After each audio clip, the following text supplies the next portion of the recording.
Good morning everyone. Welcome to PW only IAS. दोस्तों, India के top leaders और China के टॉप लीडर में पिछले 5 साल में कोई भी बायलैटरल मीटिंग नहीं हुई थी। 5 साल के बाद जो लास्ट फॉर्मल मीटिंग थी, उसके बाद अभी हमें इन दोनों लीडर्स के बीच में बायलैटरल मीटिंग देखने को मिल रही है। एंड यहाँ पर इस मीटिंग का पर्पस ये निकल के आया है कि दोनों देशों के बीच में जो रिश्ते हैं उनको हम कैसे बेहतर कर सकते हैं। ये फोकस इस पे ऊपर रहेगा। प्लस साथ ही साथ दोनों लीडर्स ने जो बॉर्डर पैक्ट हुआ है उसको एक तरह से उसको सराहा है कि डेफिनेटली अच्छी बात है कि दोनों देशों के बीच में जो कुछ इश्यूज थे वो धीरे धीरे करके सॉल्व हो रहे हैं एंड हम एक नॉर्मल पाथ की तरफ अपने रिश्तों को लेकर जा रहे हैं। इसके अलावा भी प्रधानमंत्री जी ने बोला कि दुनिया की आने वाले समय के अंदर प्रॉस्पेरिटी के लिए और शांति के लिए बहुत इंपॉर्टेंट है कि इंडिया और चाइना के रिश्ते काफ़ी अच्छे रहें। इसके साथ ही साथ लीडर्स ने ये भी डिसाइड किया है कि दोनों देशों के बीच में जो फॉरेन मिनिस्टर्स हैं ना, उनके बीच में और डायलॉग मैकेनिज्म्स होंगे ताकि इंश्योर किया जा पाए कि और रिश्ते बेहतर हो पाए। साथ ही साथ प्रधानमंत्री जी का ये भी कहना था कि जो ब्रिक्स के देश है ना, उनको आपस में अपनी जो फाइनेंशियल इंटीग्रेशन है वो इंक्रीज करनी चाहिए आज के समय के ऊपर। तो ये कुछ बातें थी जो हमें आज डिस्कस करनी थी। डेट है आज की दोस्तों 24 अक्टूबर 2024 एंड आप सभी का स्वागत है आज के प्रीलिम बूस्टर न्यूज डिस्कशन में। पहला जो हमें टॉपिक डिस्कस करना है that is fifth national award 2023। दोस्तों, हमारे राष्ट्रपति जी के द्वारा फिफ्थ नेशनल वाटर अवार्ड 2023 दिए गए एट विज्ञान भवन इन न्यू दिल्ली। अब होता पता क्या है, आप लोग जानते होंगे जल शक्ति मिनिस्ट्री के बारे में, राइट। जल शक्ति मिनिस्ट्री के अंतर्गत जो department of water resources, river development and Ganga rejuvenation है ना, उसके द्वारा ये 38 विनर्स यहाँ पे अनाउंस किए जाते हैं। देखो, मैं एक बेसिक आइडिया देता हूँ आपको, नाम ध्यान में नहीं रखने, पर एक्चुअली में पता क्या होता है, ये आप मेंस के अंदर एज अ केस स्टडी की तरह इस्तेमाल कर सकते हो। और आप लोग अगर पिछले 5 साल का यूपीएससी मेंस का पेपर देख लो, लगभग हर साल ना एक क्वेश्चन आपके वाटर कंजर्वेशन के ऊपर आता ही आता है। तो वहां पर कुछ एक एग्जांपल्स, कुछ एक केस स्टडी जरूर दी जा सकती है। जैसे बेस्ट स्टेट दिया है गया है उड़ीसा को, तो उड़ीसा के अंदर 53,000 water conservation structures, 11,000 traditional water bodies का रेनोवेशन हुआ है, इसलिए उनको मिला है, राइट। उसी तरह से यूपी को सेकंड पोजीशन मिला है बिकॉज इन्होंने लगभग 2 करोड़ हाउस होल्ड्स को टैप वाटर कनेक्शन यहाँ पे प्रोवाइड किया है अंडर जल जीवन मिशन। सिमिलरली जो बांदा उत्तर प्रदेश के अंदर डिस्ट्रिक्ट है, उन्होंने फार्म पॉन्ड्स के अंदर, ठीक है, रूफ टॉप हार्वेस्टिंग स्ट्रक्चर्स, ये सब चीज़ों की वजह से उनको यहाँ पे बेस्ट डिस्ट्रिक्ट का दर्जा मिला है। अब मैं जैसे आपको कह रहा हूँ ना, ये नाम आपको नहीं ध्यान में रखने कि किसको क्या मिला है, क्योंकि इतने 38 अवार्ड्स तो पॉसिबल ही नहीं है याद करने के लिए। बट ये सारी जो अचीवमेंट्स होगी ना, ये मेंस के अंदर आपके वैल्यू एडिशन का काम कर सकती हैं। तो इनमें से जो जो आपको पॉइंट्स लगे, जैसे और भी आपके सामने पॉइंट्स हैं, ठीक है, उनको भी आप नोटिस कर पाओगे। जैसे पुलमपरा केरला जो है, वहां पर कम्युनिटी बेस्ड वाटर कंजर्वेशन सब लोगों ने मिलके, आपस में विलेज के अलग अलग लोगों ने मिलकर साथ में काम किया है। इसके अलावा बेस्ट सिविल सोसाइटी के अंदर अगर हम बात करें, पुणे के अंदर आपको सोसाइटी देखने को मिल जाएगी। यहाँ पर रिसर्च एंड कम्युनिटी एंगेजमेंट से अच्छा काम यहाँ पे हमें देखने को मिला है, राइट। तो ये सब एग्जाम्पल्स आप अपने आंसर्स में डाल सकते हो, ठीक है। बात करें दोस्तों इन अवार्ड्स की, तो एक्चुअल में क्या है, 2019 के अंदर ना यहाँ पर ये अवार्ड्स देने स्टार्ट हुए। हालांकि इंट्रोड्यूस इनको 2018 में ही कर दिया गया था। तो अब की बार जैसे ये एनुअल अवार्ड्स होते हैं, तो ये फिफ्थ नेशनल वाटर अवार्ड्स आपको यहाँ पे देखने को मिल जाएंगे।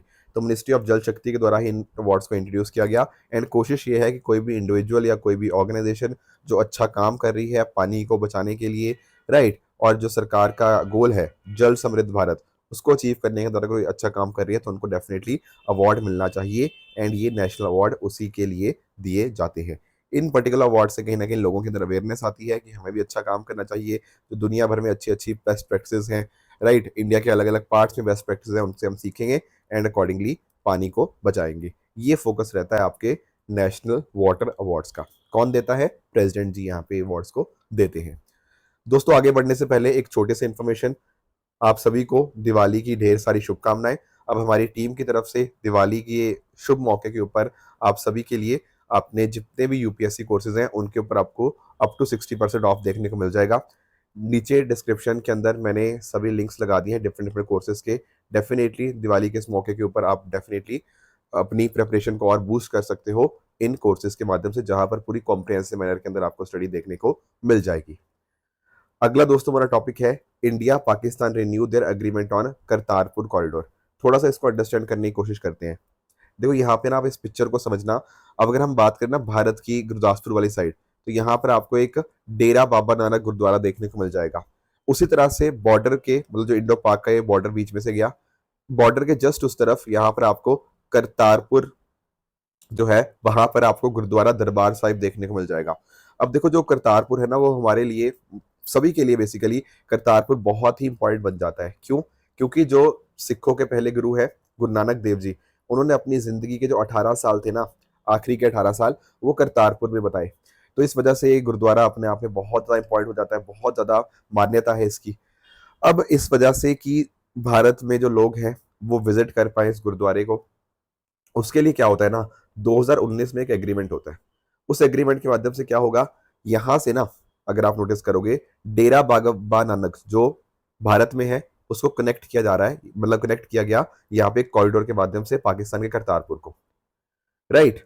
इसमें क्या हुआ, वीजा फ्री, ठीक है, बिना कोई वीजा के यहाँ पर वो विजिट करने जा सकते हैं, यहाँ पे अपना माथा टेकेंगे एंड अकॉर्डिंगली यहाँ पे वीजा फ्री एंट्री यहाँ पे पॉसिबल है। राइट। तो ये जो साइन हुआ था, ये हुआ था 24 अक्टूबर 2019 को। अब 5 साल के लिए एग्रीमेंट था, तो 5 साल तो सर कंप्लीट हो चुके हैं 2024 के अंदर, बिल्कुल। अब यहाँ पर अगले 5 साल के लिए भी इसको एक्सटेंड कर दिया गया है, तो यानी कि 2029 तक ये पर्टिकुलर जो वीजा फ्री वाली बात थी ना, ये चलती रहेगी, आराम से अब जाके आप विजिट कर सकते हो। ठीक है।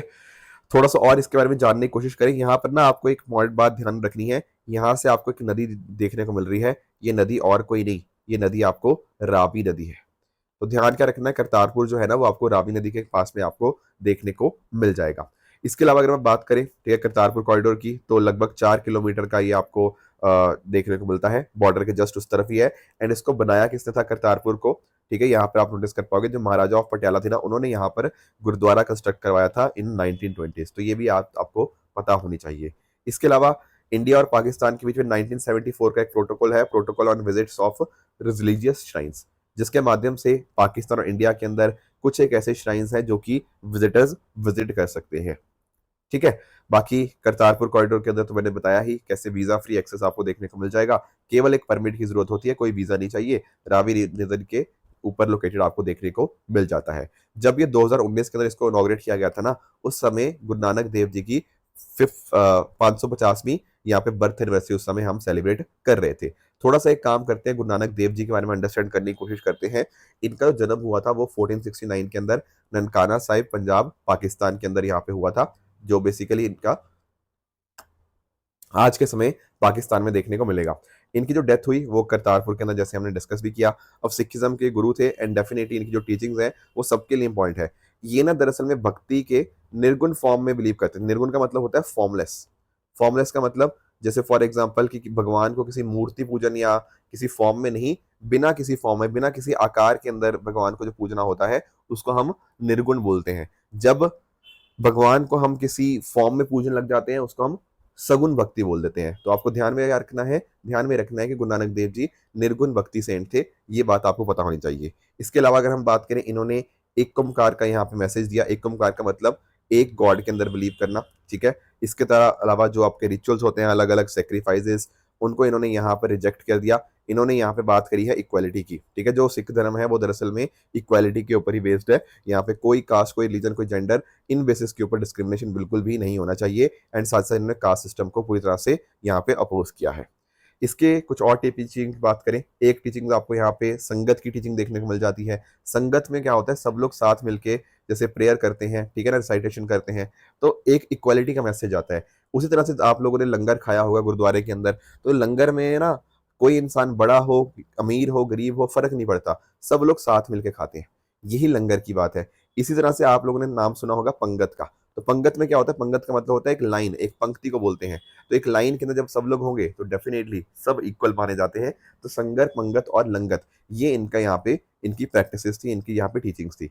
इसके साथ ही साथ आप लोगों ने इनके जो बहुत इंपॉर्टेंट टीचिंग्स हैं, किरत करो। किरत करो का मतलब होता है काम करो, राइट। नाम जपो, भगवान का नाम जपो, एंड लास्टली आपका जो वंड छको, आपस में मिलजुल कर खाना खाएं। तो ये इनका यहाँ पे फोकस था कि कैसे साथ में मिलकर रहा जा सकता है। इनफैक्ट ना यूपीएससी ने मेंस के अंदर यहाँ पे क्वेश्चन पूछा था कि गुरु नानक देव जी की टीचिंग्स आज के समय के ऊपर कितनी रेलेवेंट है। आई थिंक 2023 का क्वेश्चन है, अगर मैं गलत नहीं हूं तो, राइट। ये फर्स्ट गुरु थे, जैसे मैंने आपको बताया। सेकंड गुरु जो हमें देखने को मिलते हैं दैट इज गुरु अंगद देव जी, वो इनके सक्सेसर रहे। उसके बाद में जो आपके फिफ्थ गुरु आते हैं ना, गुरु अर्जन देव जी, यहाँ पर उन्होंने गुरु नानक देव जी की टीचिंग्स और बाकी और टीचिंग्स को यहाँ पे आदि ग्रंथ के अंदर कंपाइल किया, जो कि सिखिज्म की एक बहुत इंपॉर्टेंट होली स्क्रिप्चर आपको देखने को मिल जाती है। तो ये कुछ टीचिंग्स थी इनकी जो हमें यहाँ पे अच्छे से पता होनी चाहिए। अगले टॉपिक पे आते हैं, that is economic freedom of the world report. पहली बात तो ये आखिर रिपोर्ट रिलीज कौन करता है? The answer is Fraser institute. पहले आपको थोड़ा सा फ्रेजर इंस्टीट्यूट के बारे में बता देता हूँ। फ्रेजर इंस्टीट्यूट दरअसल में कनाडा बेस्ड आपको एक think tank and research organisation देखने को मिल जाता है, जो बात करता है इकोनॉमिक फ्रीडम की, प्रॉस्पेरिटी की एंड ह्यूमन वेलबींग की। थोड़ा अंडरस्टैंड करते हैं कि आखिर ये कहते क्या है। देखो, ये ना दरअसल में डिफरेंट डिफरेंट वेरिएबल्स को स्टडी करते हैं। जैसे फॉर एग्जांपल सरकार का कितना साइज है, राइट, वहां पर मॉनेटरी पॉलिसी कैसी है, वहां पर ट्रेड की कितनी ज्यादा फ्रीडम है, राइट, वहां पे प्रॉपर्टी राइट्स कैसी है, ऐसे बहुत सारी चीजों की बात करते हैं। तो बेसिकली ना इकोनॉमिक फ्रीडम को देखा जाता है, एंड इकोनॉमिक फ्रीडम के बेसिस के ऊपर देखते हैं कि वहां के लोगों की जिंदगी के अंदर क्या इम्पैक्ट आया। Do you understand this point? तो यहाँ पर ऐसे देखने को मिलता है कि जिन कंट्रीज के अंदर ये सब चीजें ज्यादा होती हैं, इकोनॉमिक फ्रीडम ज्यादा होती है, वहां पर कहीं ना कहीं आउटकम्स भी हमें बेहतर देखने को मिल जाते हैं। अब आउटकम्स के अंदर आएगा क्या? आउटकम्स के अंदर आएगा किसी बंदे की लाइफ एक्सपेक्टेंसी कितनी है, ठीक है, वहां उस देश की। इसके अलावा पॉवर्टी रेट वहां पे कैसे है, राइट, हैप्पीनेस का लेवल कितना है। तो इनका ऐसा मानना है कि जिन देशों के अंदर इकोनॉमिक फ्रीडम ज्यादा होती है ना, उन देशों के अंदर हमें नोटिस करने को मिलता है कि अच्छे आउटकम्स भी देखने को मिल जाते हैं। तो यही यहाँ पे अलग अलग कंट्रीज, लगभग 165 देशों के अंदर इन्होंने अपनी चीजें देखती हैं कि कहाँ पर लोगों को अपनी इकोनॉमिक चॉइसेस बनाने की आज़ादी है। जिन देशों के अंदर आज़ादी ज़्यादा है वहां पर आउटकम भी अच्छे हैं। तो पर्सनल चॉइस, ठीक है, मार्केट एंटर करने की, compete करने की आज़ादी होना, ठीक है, बेसिकली वहाँ पे फ्री मार्केट इकोनॉमी ज़्यादा देखने को मिलती है। तो ये इन अलग अलग पैरामीटर्स को यहाँ पे देखता है। और इसके हिसाब से अगर हम बात करें ना, तो भारत का जो रैंक आया है वो 84th आया है। टॉप मोस्ट के ऊपर आपको हांगकॉन्ग देखने को मिल जाएगा, फिर सिंगापुर, स्विट्जरलैंड, न्यूजीलैंड, इस तरह बाकी कंट्रीज आपको देखने को मिल जाती हैं। इंडिया के जस्ट बाद आपको 86 पोजीशन पे आपको नेपाल देखने को मिल जाएगा, एंड जो भूटान है वो 98 पोजीशन के ऊपर है। चाइना आपको 104th पोजीशन के ऊपर काफी नीचे देखने को मिल जाएगा। एंड पाकिस्तान की बात करें तो that is at 134th position. Important बात क्या ध्यान में रखनी है? Economic freedom of the world report is released by Fraser Institute. अगला टॉपिक डिस्कस कर लेते, that is cloud chamber under project Mausam. देखो, कुछ एक पॉइंटर्स पहले डिस्कस करने हैं, एक एक काम करते हैं, पहले सारे टॉपिक्स ना डिस्कस कर लेते हैं। आप लोगों ने क्लाउड सीडिंग सुना होगा, नहीं सुना? कोई दिक्कत नहीं, अभी सुना देते हैं।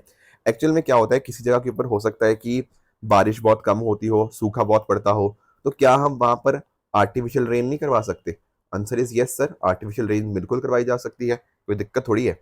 आर्टिफिशियल रेन के अंदर पता क्या होता है, आपके जो प्लेन्स होते हैं उनके अंदर ना कुछ एक चीजें डाली जाती हैं, मतलब कुछ एक चीजें जैसे आपके पार्टिकल्स, जैसे फॉर एग्जांपल सिल्वर आयोडाइड हो गया, राइट, इस तरह से silver iodide, potassium iodide, dry ice, कुछ इस तरह के मटेरियल यहाँ पे प्लेन्स के थ्रू यहाँ पे लाए जाते हैं, एंड अकॉर्डिंगली प्लेन जाएगा ऊपर। यहाँ पे ना सॉल्ट जो भी होगा, जैसे मैंने आयोडाइड साल्ट की बात करी या आपके पोटेशियम आयोडाइड की बात करी, ड्राई आइस की बात करी, उनको यहाँ पे रिलीज किया जाएगा आपके क्लाउड्स के ऊपर।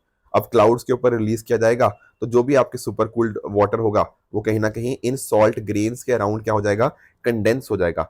क्यों कंडेंस हो जाएगा? क्योंकि ये जो पार्टिकल्स थे ना, ये क्या करेंगे, ये न्यूक्लियाई की तरह एक्ट करेंगे। समझ रहे हो? एक न्यूक्लियाई तो चाहिए ना, जिस न्यूक्लियाई के आसपास मॉइस्चर कंडेंस कर पाए। तो वो न्यूक्लियाई की तरह कौन एक्ट करेगा? वो ये पार्टिकल जो सिल्वर आयोडाइड और जो बाकी मैंने आपको बताए वही एक्ट करेंगे। Do you understand?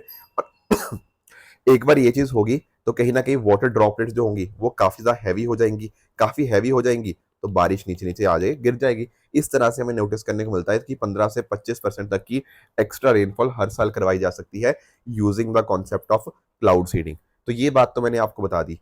इसके अलावा आपको प्रोजेक्ट नहीं, मिशन मौसम के बारे में पता होना चाहिए। मिशन मौसम क्या है? हमारी मिनिस्ट्री ऑफ अर्थ साइंसेज का एक बहुत इंपॉर्टेंट मिशन है, जो कि 2000 करोड़ का इनिशिएटिव है, ताकि हमारा जो वेदर फोरकास्टिंग सिस्टम है ना, कि कब बारिश हो रही है कब नहीं हो रही, राइट, उसको फोरकास्ट करना, प्रिडिक्ट करना एक्सट्रीम वेदर इवेंट को, वो यहाँ पे मिशन मौसम का काम रहता है।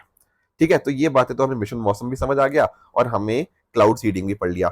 अब प्रोजेक्ट मौसम या मिशन मौसम के अंतर्गत ही आपको एक क्लाउड चैम्बर एक बनाया गया है। क्लाउड चैम्बर का मतलब क्या है यहाँ पे, समझते हैं। देखो, पुणे के अंदर ना आपको इंडियन इंस्टीट्यूट ऑफ ट्रॉपिकल मीटोलॉजी देखने को मिल जाएगा, ठीक है। अब क्लाउड चैम्बर के अंदर क्या होगा, हम ना एक चैम्बर के अंदर एक कंडीशन क्रिएट करेंगे। कैसी कंडीशन? वैसी कंडीशन जो कहीं ना कहीं क्लाउड्स के अंदर होती है। आप पूछोगे उसके माध्यम से क्या हुआ? देखो, समझना इस बात को। इस चैम्बर के अंदर आपने पता क्या किया, एक इस तरह से क्लोज्ड ये कर दिया इस चैम्बर को, ठीक है, और इस पर्टिकुलर चैम्बर के अंदर आपने water vapour and aerosols inject कर दिए। ठीक है, आपने ह्यूमिडिटी को कंट्रोल कर दिया इस चैम्बर की, आपने टेम्परेचर कंडीशंस को कंट्रोल कर दिया, उससे क्लाउड्स डेवलप हो गए इस चैम्बर के अंदर, क्योंकि सारी चीजें तो आपने कंट्रोल कर दी, तो उस हिसाब से आपने चैम्बर के अंदर आपने क्लाउड क्रिएशन कर दिया। अब इससे ना हमें स्टडी करना बहुत आसान हो गया। कैसे स्टडी करना आसान हो गया? क्योंकि हमें पता लग जाएगा कि क्लाउड फॉर्म कैसे होते हैं, कैसे प्रेसिपिटेशन होती है, वेदर पैटर्न कैसे कैसे बदलाव होते हैं ह्यूमिडिटी टेम्परेचर चेंज करने के अंदर, और आगे जाके हमें लगेगा हमें वेदर प्रोडिक्शन कैसे बेटर करनी है, वो हम इसी से सीख लेंगे ना। आज के समय मैंने जैसा बताया ना, हम वेदर मेट्रोलॉजी के ऊपर उतना अच्छा नहीं कर पा रहे, हमारी प्रोडिक्शन उतनी अच्छी नहीं हो पा रही, पर हमारे पास अगर चैम्बर के अंदर ही क्लाउड बन गया है, तो कब बारिश होगी, कब नहीं होगी, कब वेदर पैटर्न कैसे चेंज होगा, प्रेसिपिटेशन कितना होगा, राइट, उसमें हमें प्रोडिक्शन करने के अंदर ये हमें स्टडीज काफी मदद करेंगी। फिर आगे जाके कहीं पर भी हम प्रोडिक्शन करना होगा तो बहुत आराम से हम यहाँ पे कर लेंगे। हमें क्लाउड सीडिंग के ऊपर भी रिसर्च करनी होगी कि यार क्या सिल्वर आइलेट उतना एफिशिएंट है या नहीं है, कोई और बेटर है या नहीं है, कैसे कहीं ना कहीं हम जहाँ पे किसी भी जगह सूखा पड़ा हुआ है उसको हम टैकल कर सकते हैं। वो सारी चीजें हम इस चैम्बर के अंदर ही सीख लेंगे। तो सीखने के लिए यहाँ पर इस क्लाउड चैम्बर को बनाया गया है अंडर द प्रोजेक्ट मौसम। इससे कहीं ना कहीं क्लाउड फिजिक्स के अंदर जो रिसर्च है वो और बेहतर हो पाएगी। ये जो क्लाउड चैम्बर था दरअसल में चार्ल्स थॉमसन रीस विल्सन इन्होंने 1911 में यहाँ पे डिस्कवर किया था। तो हमने अभी यहाँ पे क्लाउड चैम्बर यहाँ पे ऐसा बना लिया है, जिसके बेसिस के ऊपर स्टडी करना क्लाउड की प्रॉपर्टीज को काफी आसान यहाँ पे हमारे लिए हो जाएगा। एक और इंपॉर्टेंट चीज, आखिरी चीज आपको पता होनी चाहिए, that is with regards to CAIPEX। ये क्या है? Cloud aerosol interaction and precipitation enhancement experiment. देखो 2018-19 के अंदर ना हमने यही जो मैं बात कर रहा था आपके डिस्कशन कर रहा था विद रिगार्ड्स टू आपके क्लाउड सीडिंग की, तो हमने ये एक स्टडी करी थी यहाँ पे सोलापुर महाराष्ट्र के अंदर। ठीक है, इस रीजन के अंदर आपको काफी लो रेनफॉल देखने को मिलती है, क्योंकि ये आपका लीवर्ड साइड के ऊपर है। एक तो होता है माउंटेन्स की आपकी फ्रंट साइड, एक पीछे वाली साइड। पीछे वाली साइड के ऊपर ना बारिश अक्सर कम पड़ती है, तो वहां पे हमने एक स्टडी करी थी, वहां पे क्लाउड सीडिंग प्रोटोकॉल का हमने देखा एंड वो काफी अच्छे से वर्क भी करा। अगर आप इसका डेटा देखना चाहोगे तो आप नोटिस करोगे कि लगभग 18% से ना इंक्रीज हो गई थी फिर रेनफॉल क्लाउड सीडिंग के माध्यम से। बाकी ये क्लाउड सीडिंग वगैरह यूए में भी काफी अच्छी खासी यूज होती है। चाइना ने भी 2008 के समय बीजिंग ओलंपिक्स जब हुए थे तो वहाँ क्लाउड सीडिंग का इस्तेमाल किया था ताकि एयर की क्वालिटी इंप्रूव करी जा पाए। तो ये सारी बातें आई थिंक आप समझ गए होंगे कैसे आपस में इंटरलिंक्ड है। ठीक है, तो क्लाउड चैम्बर कहाँ पे बनाया गया है? In Indian institute of tropical metrology Pune के अंदर, राइट। आगे बढ़ते हैं अगले टॉपिक की तरफ, that is IMF released world economic outlook. देखो IMF के बारे में आप सब लोग जानते होंगे। बेसिकली 1944 के अंदर एक कॉन्फ्रेंस होती है जिसको हम बोलते हैं ब्रेटन वुड कॉन्फ्रेंस। इसका आउटकम ये निकल के आता है कि यहाँ से दो ऑर्गेनाइजेशंस बनती है, एक का नाम है वर्ल्ड बैंक, दूसरे का नाम है IMF। इनको हम लोग जानते हैं ब्रेटन ट्विंस के नाम से, राइट। ये जो आपकी कॉन्फ्रेंस हुई थी ये इसीलिए हुई थी ताकि एक तरह से ना world economy second world war के समय काफी ध्वस्त हो चुकी थी, उसको हम कैसे बेहतर कर पाए। That was the reason behind the this particular conference. आपको ध्यान ये रखना है कि IMF UN की एक स्पेशलाइज्ड एजेंसी देखने को मिल जाती है। इसके काम है IMF के फाइनेंशियल स्टेबिलिटी को इंश्योर करना, ठीक है, मॉनेटरी कॉर्पोरेशन को एक तरह से इंक्रीज करना। ठीक है, कोई पर्टिकुलर कंट्री का अगर इकोनॉमिक हालत खराब हो चुकी है तो वहाँ पे बैलेंस ऑफ पेमेंट क्राइसिस को यहाँ पे टैकल करने के अंदर उनकी यहाँ पे मदद करना। तो एक तरह से जैसे RBI बैंकों का लेंडर ऑफ लास्ट रिजॉर्ट है, उसी तरह से IMF कंट्रीज का लेंडर ऑफ लास्ट रिजॉर्ट यहाँ पे बन जाता है। इसके हेडक्वार्टर आपको वाशिंगटन DC में देखने को मिल जाते हैं। दो बार ना यहाँ पे रिपोर्ट्स यहाँ पे निकाली जाती हैं, एक अप्रैल के अंदर, एक अक्टूबर के अंदर। तो अभी जो वर्ल्ड इकोनॉमिक आउटलुक की रिपोर्ट आई है ये अक्टूबर वाला वर्जन इन्होंने यहाँ पे निकाला है। वर्ल्ड इकोनॉमिक आउटलुक के अलावा यहाँ पे ग्लोबल फाइनेंशियल स्टेबिलिटी रिपोर्ट भी IMF ही निकालता है। अब इस रिपोर्ट के अंदर बात ये करी गई है कि अगर हम बात करें इंडिया की, तो इंडिया 7% से ग्रो करेगा इन फाइनेंशियल ईयर 2025। ये बात आपको पता होनी चाहिए। इसके अलावा देखो आप जानते होंगे IMF के कॉरस्पॉन्डिंग कोटा का, राइट, कितना एक पर्टिकुलर इकोनॉमी का साइज है, उसकी वेल्थ कितनी है, राइट, उस हिसाब से यहाँ पे हर IMF मेंबर कंट्री एक तरह से कंट्रीब्यूट करती है एक फाइनेंशियल अमाउंट, जैसे एक मेंबरशिप फीस होती है। ये कोटा स्कोर 5 साल के बाद रिव्यू किया जाता है एंड उस हिसाब से कोटा चेंज होते रहते हैं। कोटा जो देखा जाता है वहां पे GDP का कंट्रीब्यूशन, मतलब GDP की इंपॉर्टेंस 50% है, ओपननेस कितनी है ट्रेड के रिगार्डिंग 30%, इकोनॉमिक वेरिएबिलिटी 15% है, इंटरनेशनल रिजर्व्स कितने उसके पास वो 5% देखे जाते हैं। उसके हिसाब से कोटा को डिटर्मिन किया जाता है। आज के समय अगर हम बात करें ना तो यूएस का सबसे ज्यादा कोटा आपको देखने को मिल जाएगा, US is the largest quota. इसके अलावा IMF के बारे में आप SDR के बारे में जानते होंगे। SDR आप जानते होंगे कि it is not a currency, पर एक तरह का it is a unit of account that is used in SDR। SDR क्या होता है? यहाँ पर ना 5 major currencies, US dollar, euro, Chinese yuan, Japanese yen और British pound, in particular 5 major global currencies के बेसिस के ऊपर इसकी वैल्यू डिटरमिन करी जाती है। और आपको ये ऑर्डर इसी तरह से ध्यान में रखना है। क्यों? क्योंकि यूएस डॉलर की इंपॉर्टेंस सबसे ज्यादा है, यूरो की सेकंड नंबर के ऊपर, Chinese yuan third number, Japanese yen fourth number and British pound 5वें नंबर के ऊपर। ये ऑर्डर भी यूपीएससी आपसे पूछ सकता है। ठीक है। एंड कोटास तो आप समझ गए होंगे, इंटरनेशनल रिजर्व एसेट मैंने आपको बता दिया कैसे एसडीआर आपका है। एंड इस तरह से इसके अंदर आपको आरटीपी भी देखने को मिलता है। ये भी पिछले कुछ दिनों के अंदर ही हमने आरटीपी भी यहाँ पे डिस्कस किया था, रिजर्व ट्रांसपोजिशन। ये मल्टीपल टाइम डिस्कस हो चुका है, तो इसको डिस्कस करने का ज्यादा इंपॉर्टेंस नहीं है। This is all the static portion. बाकी आईएमएफ की बात करें तो आपको सबसे टॉप के ऊपर बोर्ड ऑफ गवर्नर्स देखने को मिल जाएगा। हर कंट्री अपनी तरफ से एक गवर्नर और आपको एक ऑल्टरनेट गवर्नर देखने को मिलता है। उसके नीचे बोर्ड ऑफ गवर्नर्स के नीचे आपको यहाँ पे देखने को मिलेगा एक एग्जेक्टिव बोर्ड, जहां पर 24 मेंबर होते हैं जो कि इसके डेली ऑपरेशंस आईएमएफ को परफॉर्म करते हैं। कंट्री की तरफ से कौन होते हैं? Board of governors. यही हाईएस्ट डिसीजन मेकिंग बॉडी आपको देखने को मिल जाएगी। आईएमएफ की जो रिपोर्ट है ना, वर्ल्ड इकोनॉमिक आउटलुक, इसमें उन्होंने बहुत सारी बातें करी हैं, पर एक इंपॉर्टेंट बात जो उन्होंने कही है that is with regards to triple policy pivot. Triple policy pivot की क्या बात हुई है यहाँ पे? उन्होंने पहली बात तो ये कही है कि यार देखो, इन्फ्लेशन आज के समय है, पर धीरे धीरे करके इन्फ्लेशन कम हो रही है, तो जैसे जैसे इन्फ्लेशन कम होगी उसके कॉरस्पॉन्डिंग हमें इंटरेस्ट रेट भी कम करेंगे, तो उससे कहीं ना कहीं ग्रोथ काफी अच्छी होगी। दूसरा स्टेटमेंट ये कह रहा है कि हमारे पास फिस्कल बफर होना चाहिए। फिस्कल बफर होगा कहीं ना कहीं ठीक ठाक पैसे होंगे, तो जब सिचुएशन खराब होगी उस समय हम यहाँ पे प्रॉपर खर्च किया जा सकता है। अभी फिस्कल कंसोलिडेशन की तरफ मूव करना चाहिए ताकि बहुत ज्यादा हमारा डेट ज्यादा ना हो। तीसरा इन्होंने यहाँ पे बात करी है स्ट्रक्चरल रिफॉर्म्स की। स्ट्रक्चरल रिफॉर्म्स की बेसिस के ऊपर ग्रोथ एंड कहीं ना कहीं लोगों की लिविंग स्टैंडर्ड्स हैं उनको हम यहाँ पे बेहतर कर पाएंगे। आने वाले समय के अंदर इकोनॉमीज के अंदर क्या बदलाव आएंगे? जैसे हो सकता है कि किसी देश की अर्थव्यवस्था के अंदर जो लोग हैं वो थोड़े एल्डरली हो राइट, तो उस केस में उनको यहाँ पे अपने पॉलिसीज को उस तरह से डिजाइन करना चाहिए कि सब लोगों की ध्यान रखा जा पाए, प्रोडक्टिविटी को कैसे बूस्ट करना है, ये सारी चीजें इसके अंतर्गत आ जाती हैं। तो ये ट्रिपल पॉलिसी पिवट यहाँ पे आईएमएफ के द्वारा बताया गया है। अब दोस्तों चल लेते हैं अपने एमसीक्यूज की तरफ। पहला क्वेश्चन आपका यूपीएससी 2013 का क्वेश्चन है, क्वेश्चन नंबर 1। इसको आप पढ़ोगे एंड मुझे कमेंट्स में बताओगे इनमें से सही आंसर क्या होगा। दूसरा क्वेश्चन आपके लिए बनेगा क्यूरियोसिटी रोवर के बारे में, इसको भी आप ध्यान से पढ़ो एंड इसका आंसर मुझे बताओ। This is question number 2। Question number 3 की बात करें that is with regards to Mahabodhi temple. कल मैंने आपको कुछ होमवर्क दिया था, जैसे एक होमवर्क था कि टेम्परेचर जो होता है वो डिक्रीज करता है जैसे जैसे आप अर्थ सरफेस से हाइट की तरफ मूव करते हो। देखो आप लोगों ने ना लैप्स रेट के बारे में सुना होगा, राइट? लैप्स रेट का कहता है, ये कहता है कि अगर आप 1 किलोमीटर ऊपर जाते हो ना, तो लगभग जो टेम्परेचर में कमी आती है वो 6.5 डिग्री सेंटीग्रेड आपको कमी अप्रोक्सीमेटली देखने को मिल जाएगी।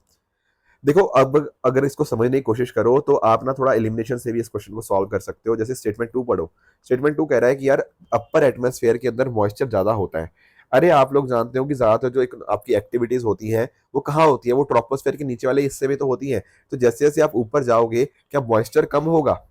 हाँ बिल्कुल, मॉइस्चर कम होगा, मॉइस्चर ज्यादा थोड़ी होगा। तो सेकंड गलत हो जाएगा, मोर मॉइस्चर नहीं।